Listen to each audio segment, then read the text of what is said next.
Hello everyone and welcome to Neuroboros. Today we'll be discussing a very interesting theory I recently came across entitled God's Ego Death.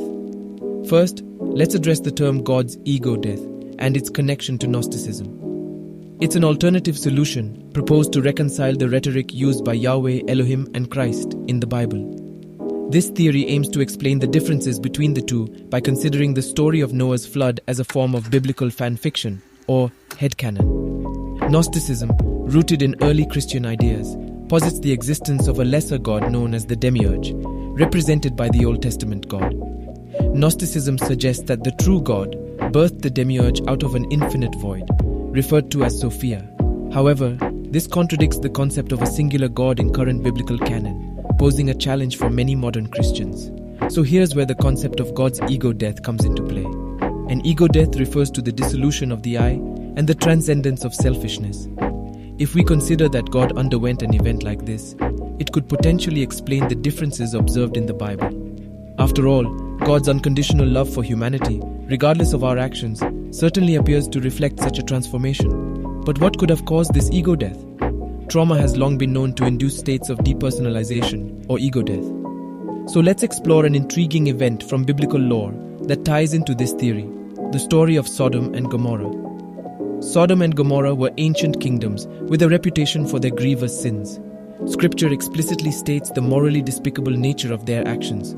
According to the Bible, Abraham pleaded with God to spare the cities if even 10 righteous individuals could be found.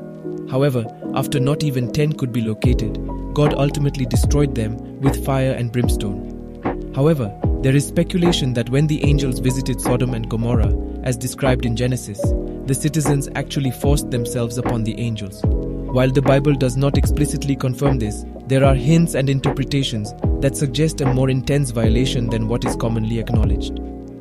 Here's where it gets really intriguing.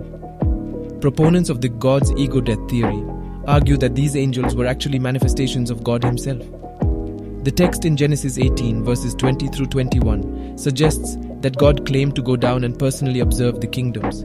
It is possible that God himself appeared as twin angels.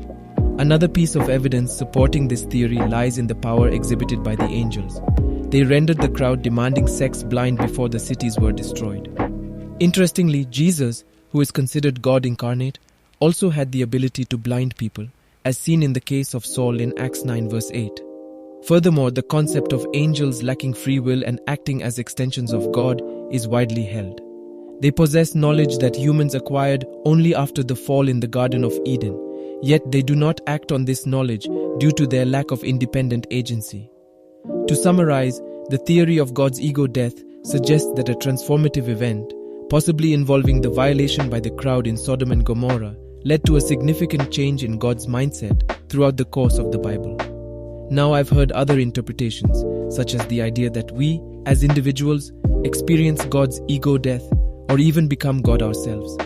However, the theory I presented aligns most closely with the research and discussions I've encountered on this topic.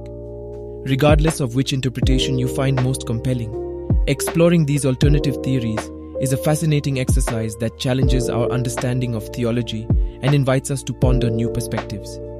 Thank you for joining me on this captivating exploration of the God's ego death theory. Please leave a like on the video and subscribe if you enjoyed the information.